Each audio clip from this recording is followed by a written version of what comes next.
ফুলকে বাঁচাবো বলে যুদ্ধ করি, মোরা একটি ফুলকে বাঁচাবো বলে যুদ্ধ করি। মোরা একটি মুখের হাসির জন্য অস্ত্র ধরি, মোরা একটি মুখের হাসির জন্য অস্ত্র ধরি। মোরা একটি ফুলকে বাঁচাবো বলে যুদ্ধ করি, মোরা একটি ফুলকে বাঁচাবো বলে যুদ্ধ করি।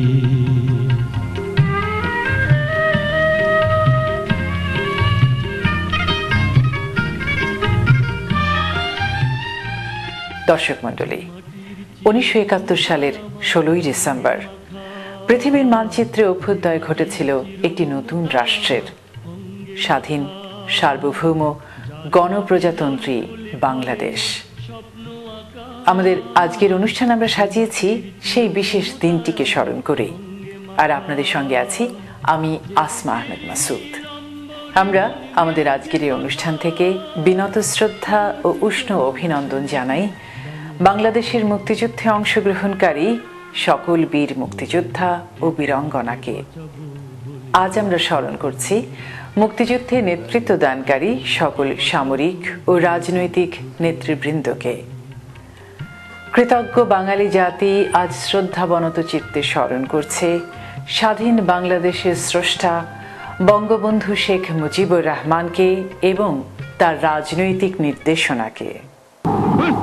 ঘরে ঘরে দুর্গ গড়ে তোলো, তোমাদের যা কিছু আছে তাই নিয়ে শত্রুর মোকাবেলা করতে হবে।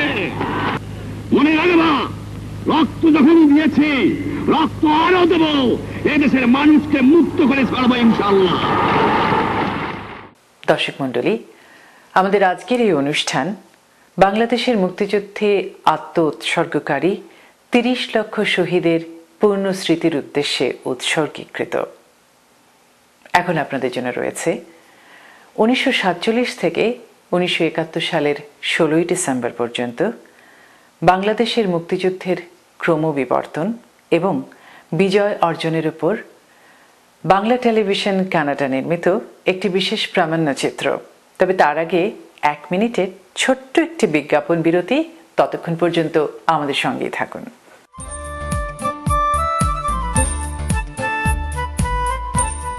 সড়ক দুর্ঘটনা অথবা পড়ে গিয়ে আপনি কি আঘাতপ্রাপ্ত? 20 বছরের অভিজ্ঞতায় সমৃদ্ধ আইনজীবী ব্যারিস্টার ঘোষ ও মালহোত্রা সাহায্য নিন। আপনার সঠিক ক্ষতিপূরণ প্রাপ্তিতে অভিজ্ঞ আইনজীবীর কোনো বিকল্প নেই। সানমুন ট্রাভেলস অ্যান্ড ট্যুরস, আপনার আনন্দময় ও নিশ্চিন্ত ভ্রমণের নিশ্চয়তা। 4166362121। Bangladeshi Canadian community services BCS কানাডায় নবাগত বাংলাদেশিদের জন্য একটি সেবামূলক প্রতিষ্ঠান। আপনার তথ্যের গোপনীয়তা সম্পর্কে নিশ্চিন্ত থাকুন। জনস্বার্থে BCS। বাড়ি কিনবেন? সে অনেক ঝামেলা। আমি আপনাকে সাহায্য করব। সঠিক বাড়িটি কেমনে খুঁজে পাবো? আমি আপনাকে সাহায্য করব। মর্গেজ পেতে তো অনেক সমস্যা। আপনার মর্গেজ সমস্যা সহ বাড়ি কেনা বেচার যাবতীয় পরামর্শের জন্য সাজ্জাদ একটি বিশ্বস্ত নাম।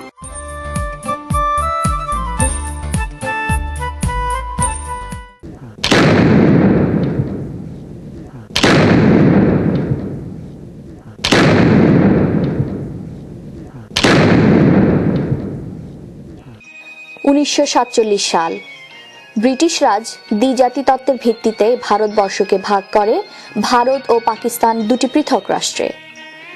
পাকিস্তান গঠিত হয় অবিভক্ত বাংলার পূর্ব অংশ পূর্ব বাংলা, যার নাম দেওয়া হয় পূর্ব পাকিস্তান, এবং পশ্চিম পাকিস্তানকে নিয়ে।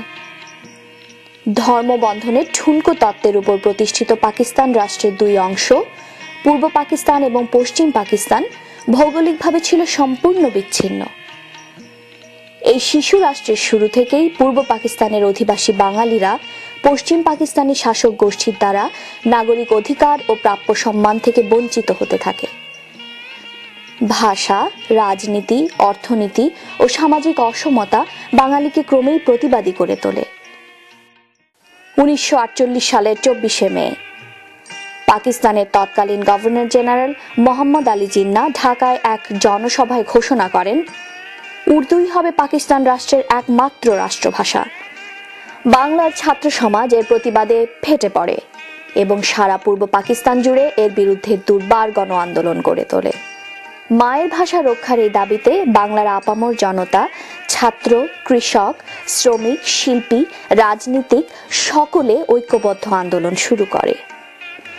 1952 সালের 21শে ফেব্রুয়ারি ঢাকার রাজপথে পাকিস্তানি শোষক গোষ্ঠী ভাষার দাবিতে মিছিলের উপর গুলি চালিয়ে হত্যা করে ছাত্র জনতাকে। রফিক, শফিক, বরকত, জব্বারের বুকের তাজা রক্তের বিনিময়ে ভাষার আন্দোলনে বাঙালির প্রথম বিজয় হলো। মূলত এই ভাষা আন্দোলনের মধ্যেই ছিল বাঙালির স্বাধীনতার স্বপ্ন।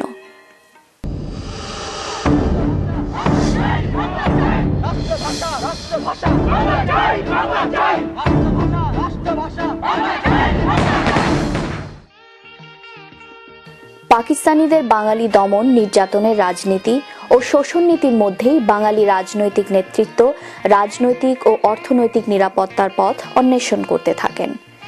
পাকিস্তান সৃষ্টির প্রথম দিক থেকে পূর্ব বাংলায় রাজনৈতিকভাবে নেতৃত্ব দিয়েছেন শেরে বাংলা একে ফজলুল হক, হোসেন শহীদ সোহরাওয়ার্দী, মাওলানা ভাসানী, শেখ মুজিবুর রহমান প্রমুখ নেতা। 1957 সালে 7 ও 8 ফেব্রুয়ারি টাঙ্গাইলের কাগমারিতে অনুষ্ঠিত পাকিস্তান আওয়ামী লীগের কাউন্সিল অধিবেশনে বাংলার মজলুম জননেতা মাওলানা আব্দুল হামিদ খান ভাসানী প্রথম পূর্ব পাকিস্তানের স্বায়ত্তশাসনের দাবি তোলেন। আমাদের সংগ্রাম চলবেই চলবে, এই সংগ্রাম ব্যক্তিগত স্বার্থের সংগ্রাম নয়। বাঙালি কোনদিন কারো দস্যুতা মানে না। 1958 সালের 27 অক্টোবর জেনারেল আইয়ুব খান পাকিস্তানের প্রধান সামরিক আইন প্রশাসক ও প্রেসিডেন্টের পদ দখল করে এক টানা 10 বছর বাঙালিকে সামরিক শাসনের জাতাকলে পিষ্ট করে। শেখ মুজিবুর রহমান 1966 সালের 5 ফেব্রুয়ারি লাহোর সম্মেলনে বাঙালি জাতির মুক্তির সনদ 6 দফা দাবি পেশ করেন। পরবর্তীতে শেখ মুজিব তার প্রণীত এই 6 দফা দাবির প্রচার ও এর পক্ষে জনমত গঠনের জন্য পূর্ব পাকিস্তানের প্রতিটি জেলায়, থানায়, গ্রামে, গঞ্জে ঝটিকা সফর করেন। শেখ মুজিব তার অসাধারণ সাংগঠনিক ক্ষমতার জাদুমন্ত্রে বাংলার প্রত্যন্ত অঞ্চলে 6 দফার পক্ষে গণজোয়ার গড়ে তোলেন। সারা বাংলার মানুষ তখন 6 দফার দাবি আদায়ে সোচ্চার। পাক সামরিক জান্তা শেখ মুজিবের উপর চরম আঘাত হানে তার বিরুদ্ধে আগরতলা ষড়যন্ত্র মামলা দায়েরের মাধ্যমে। সারা বাংলায় তখন উত্তাল আন্দোলন, স্লোগান একটাই, জেলের তালা ভাঙবো, শেখ মুজিবকে আনবো। অবশেষে গণ আন্দোলনের মুখে পরাস্ত সামরিক জান্তা প্রত্যাহার করতে বাধ্য হলো আগরতলা ষড়যন্ত্র মামলা। মুক্ত হলেন শেখ মুজিব। মুজিব তখন নির্যাতিত বাঙালির নয়নের মণি। 1968-69 সামরিক শাসন বিরোধী অসহযোগ আন্দোলন ও গণ অভ্যুত্থানের মুখে পাকিস্তানের ক্ষমতার মঞ্চে আইয়ুবের পতন, এলো কুখ্যাত ইয়াহিয়া খান।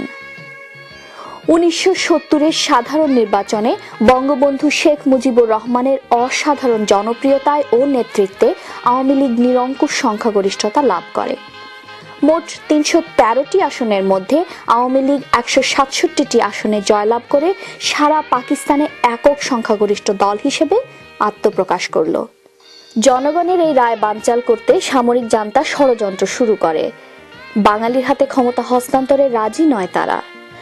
বঙ্গবন্ধু এই ষড়যন্ত্র আঁচ করতে পেরে আবারও গর্জে উঠলেন সামরিক জান্তার বিরুদ্ধে। Nobody should play with the fire. Nobody should try to suppress the 70 million people. When they are determined to achieve something, nobody can suppress them. Today, tomorrow, or day after tomorrow, they must win.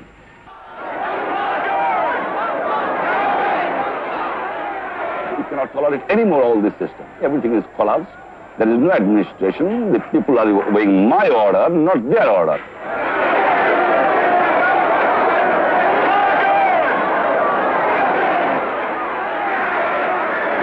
Legally, I am the authority because people have voted to me.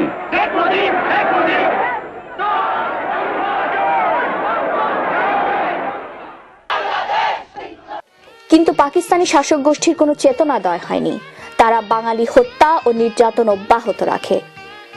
অবশেষে এলো সেই ঐতিহাসিক দিন ৭ই March ১৯৭১।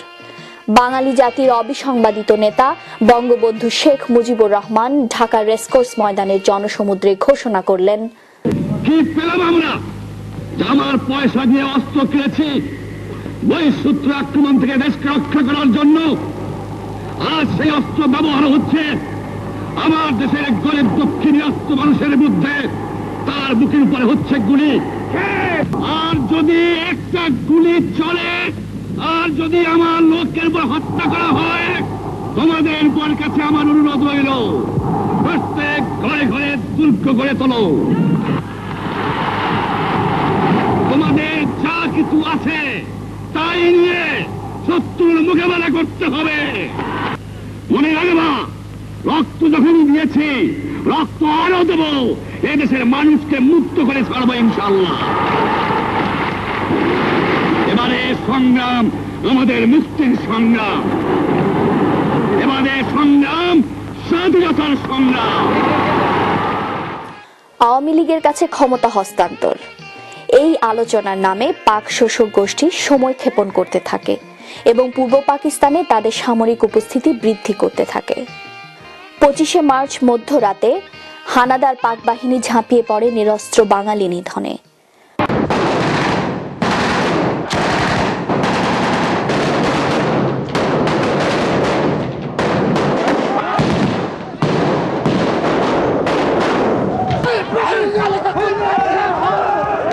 বাঙালির কণ্ঠস্বরকে চিরতরে স্তব্ধ করে দেবার জন্য সমগ্র ঢাকা শহরে নিরস্ত্র নিরীহ মানুষের উপর বর্বরচিত হত্যাকাণ্ড চালায় পাক বাহিনী।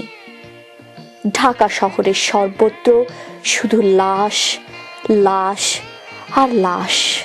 বঙ্গবন্ধু শেখ মুজিবকে গ্রেফতার করে পাকিস্তানের কারাগারে পাঠিয়ে দেওয়া হয়। বীর বাঙালি বঙ্গবন্ধুর অনুপস্থিতিতেই রুখে দাঁড়ায় তার নির্দেশ মতো। যার যা কিছু আছে তাই নিয়ে শত্রুর মোকাবেলায় প্রস্তুত হয়।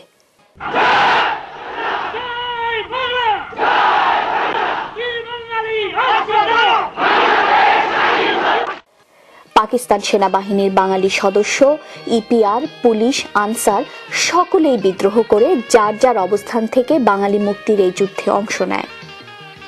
এরই অংশ হিসেবে পাকিস্তান সেনাবাহিনীর তৎকালীন মেজর জিয়াউর রহমান চট্টগ্রামের কালুরঘাট বেতার কেন্দ্র থেকে বঙ্গবন্ধু শেখ মুজিবুর রহমানের পক্ষে স্বাধীনতার ঘোষণা পাঠ করেন।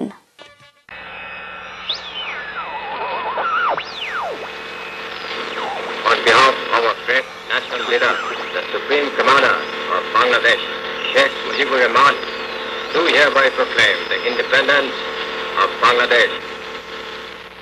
বাঙালির স্বাধিকারের দাবিকে বুলেটের মুখে চিরতরে স্তব্ধ করে দিতে চায় পাক সামরিক জান্তা। পৃথিবীর ইতিহাসে সব থেকে বর্বরচিত হত্যাকাণ্ড চালায় সারা বাংলার প্রতিটি শহরে, গ্রামে, গঞ্জে।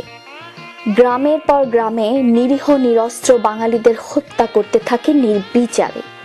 কৃষক, শ্রমিক, নারী, এমনকি শিশুরাও বাদ যায় না হানাদারদের হিংস্রতা থেকে। গ্রামের পর গ্রামে নিরস্ত্র মানুষের বাড়িঘর জ্বালিয়ে পুড়িয়ে ছারখার করে দেয়। পাক সামরিক জান্তা সারা বাংলায় এক পৈশাচিক হত্যাযজ্ঞে মেতে ওঠে। শহরে গ্রামে বাঙালি হত্যা, বাড়িঘর জ্বালিয়ে পুড়িয়ে দেওয়ার পাশাপাশি বাঙালি মা বোনদের ইজ্জত লুণ্ঠনে মত্ত হয়ে ওঠে তারা। বাড়ি বাড়ি ঢুকে শত সহস্র অসহায় যুবতীদের অস্ত্রের মুখে ধরে নিয়ে যায় সামরিক ক্যাম্পে, আটকে রেখে মাসের পর মাস পাশবিক নির্যাতন চালায়।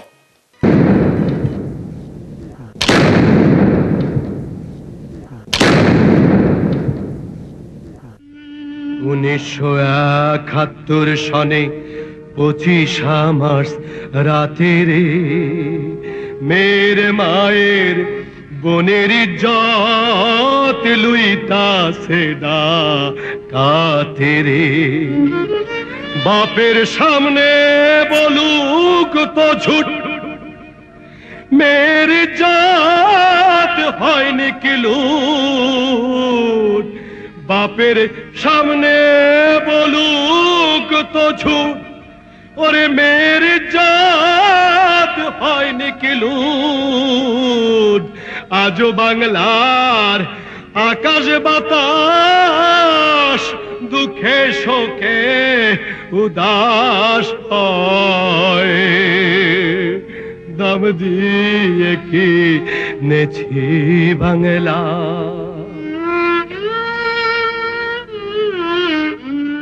বাঙালির এই চরম দুঃসময়ে বন্ধুরাষ্ট্র ভারত এগিয়ে আসে মানবিক ও সামরিক সাহায্য নিয়ে। প্রায় 1 কোটি বাঙালি শরণার্থী প্রাণ বাঁচাতে ভারতে আশ্রয় নেয়।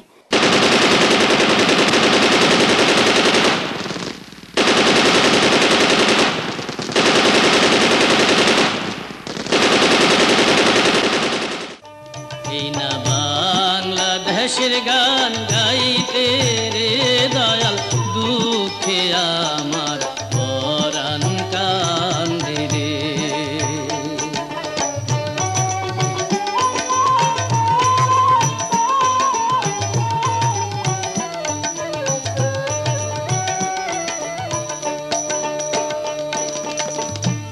এই না সোনার বাংলা রে, রক্তে রক্তে ভরা। এই না সোনার বাংলা রে, রক্তে রক্তে ভরা। মানুষের এই দুঃখ দেখা,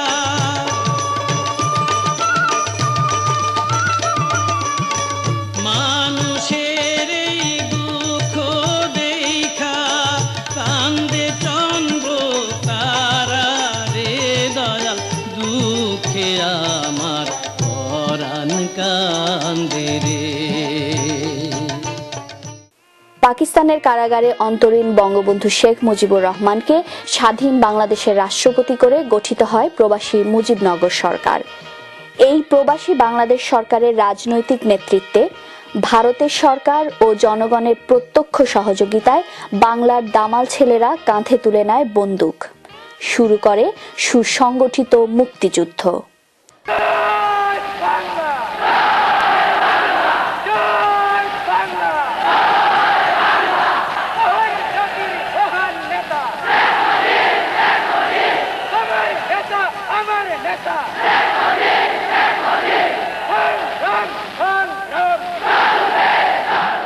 যশোর, খুলনা, বগুড়া, পাবনা, ঢাকা, বরিশাল, নোয়াখালী, তারা হিন্দু নয় মুসলিম, তারা শুধু বাঙালি।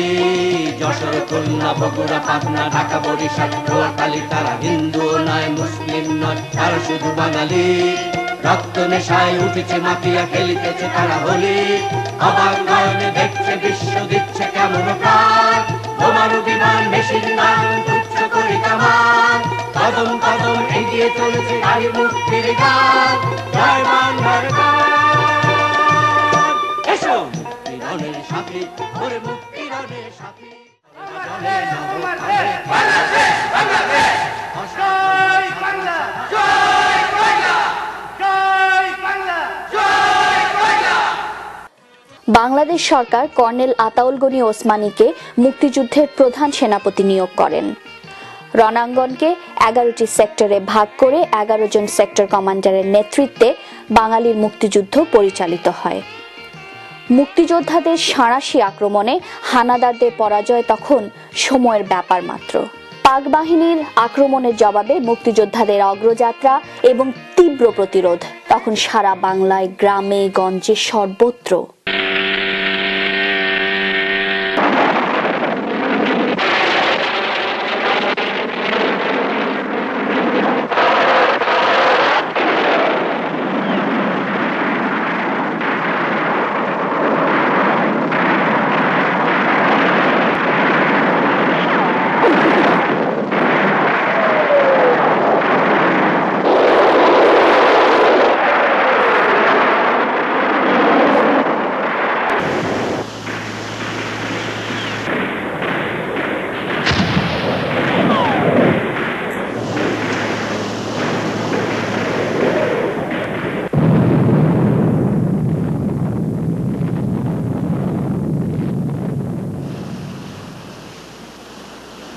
পরাজয় নিশ্চিত জেনে মুক্তিযুদ্ধের শেষ পর্যায়ে বাঙালি জাতির মেরুদণ্ড ভেঙে দেওয়ার মানসে হানাদার বাহিনী বাঙালি বুদ্ধিজীবী হত্যার নীল নকশা প্রণয়ন ও বাস্তবায়ন করে। এই বুদ্ধিজীবী হত্যায় সরাসরি অংশ নেয় স্বাধীনতার শত্রু রাজাকার আলবদর বাহিনী। অবশেষে ৩০ লক্ষ শহীদের রক্তের বিনিময়ে, শত সহস্র মা বোনের ইজ্জতের বিনিময়ে এলো সেই শুভক্ষণ। ১৬ই ডিসেম্বর ১৯৭১, বাঙালির চিরকাঙ্ক্ষিত স্বাধীনতা। যে স্থানে দাঁড়িয়ে বঙ্গবন্ধু শেখ মুজিবুর রহমান বাঙালি জাতিকে স্বাধীনতা যুদ্ধে ঝাঁপিয়ে পড়ার নির্দেশ দিয়েছিলেন, সেই রেসকোর্স ময়দানেই পাক বাহিনীর প্রায় ১ লক্ষ সৈন্য আত্মসমর্পণ করে। বিশ্ব মানচিত্রে জেগে ওঠে বাঙালির বাংলাদেশ।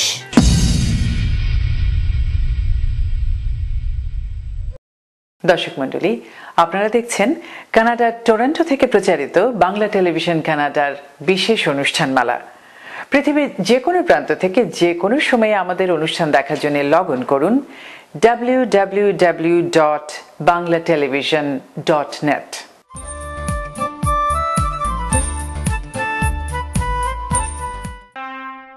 আপনি কি বাড়ি, কন্ডোমিনিয়াম বা ব্যবসা প্রতিষ্ঠান ক্রয় বা বিক্রয়ের কথা ভাবছেন?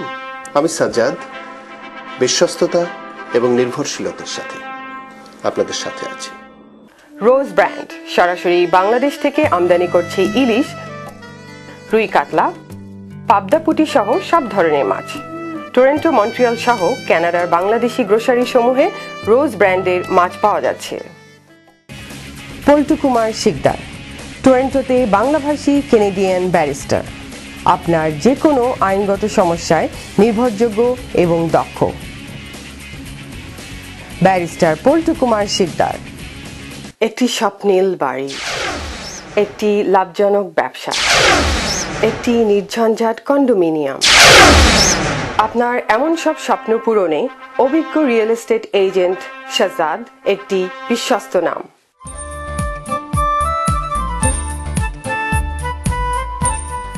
দর্শক মণ্ডলী, ১৯৭১ পরবর্তী সময়ে স্বাধীন বাংলাদেশি জাতির অর্জন কিছু কম নয়, তবে গ্লানিরও কোনো কমতি নেই। স্বাধীনতা ৩৬ বছর পর যখন দেখি জাতির শ্রেষ্ঠ সন্তান এক বীর মুক্তিযোদ্ধা কিশোরগঞ্জের আব্দুল লতিফ বেঁচে থাকার জন্য রিকশা চালায়, জাতির গৌরব, গর্ব, বীরঙ্গনা গুরুদাসী দুমুঠো অন্যের জন্য রাস্তায় রাস্তায় ভিক্ষা করে, সবাই মা বলে ডাকে। পয়সা দিবি না কেন? খাবো কি? তোর মা দিবি না? আমার আমি কি খেয়ে বাঁচবো? ছেলে নেই, মেয়ে নেই, স্বামী নেই, কে কামাই রে খাবে? তুগে কাছে নি। মনে পড়ে না বাবা, কি করব? কপালে যা ছিল তাই। আর 4 সন্তানের মা আমি, আজ না খাইয়ে না দিয়ে ঘুরে বেড়াই। আর আমার কিছু নেই, ওই কেউ 10টা দে, কেউ 5টা দে, কেউ 100টা দে, ওই তাই এনে ভেঙা ছিঁড়ে খাই। এই আমার খাওয়া, এই আমার চাওয়া, এই ছাড়া তো আমার আর কিছু নেই রে বাবা। আমার কে দেবে বল? তোরা পারিস তো আমার কিছু দিয়ে যা, আমি খাবো।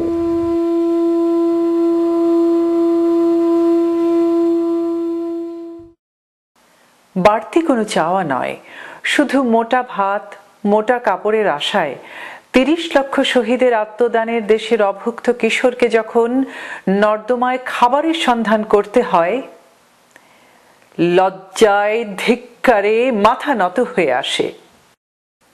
দর্শক মণ্ডলী, এই ছিল আমাদের আজকের আয়োজন।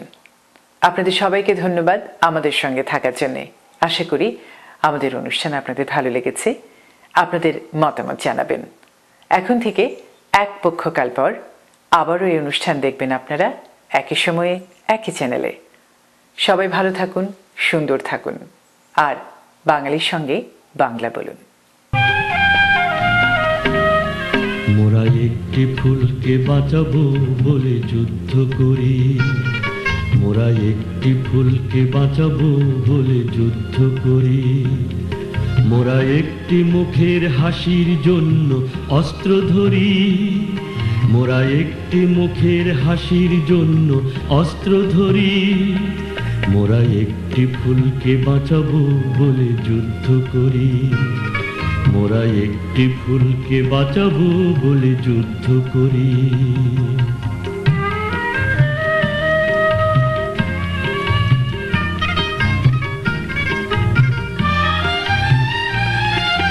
যে মাটির চির মমতায় আমার অঙ্গে মাখা, যে মাটির চির মমতায় আমার অঙ্গে মাখা, যার নদী জল ফুলে ফলে মোর স্বপ্ন আঁকা, যে মাটির চির মমতায় আমার অঙ্গে মাখা, যে দেশের নীল অম্বরে মন মেলছে পাখা, সারাটি জনম সে মাটির দানে বক্ষ ভরি। মোরা একটি ফুলকে বাঁচাবো বলে যুদ্ধ করি, মোরা একটি ফুলকে বাঁচাবো বলে যুদ্ধ করি।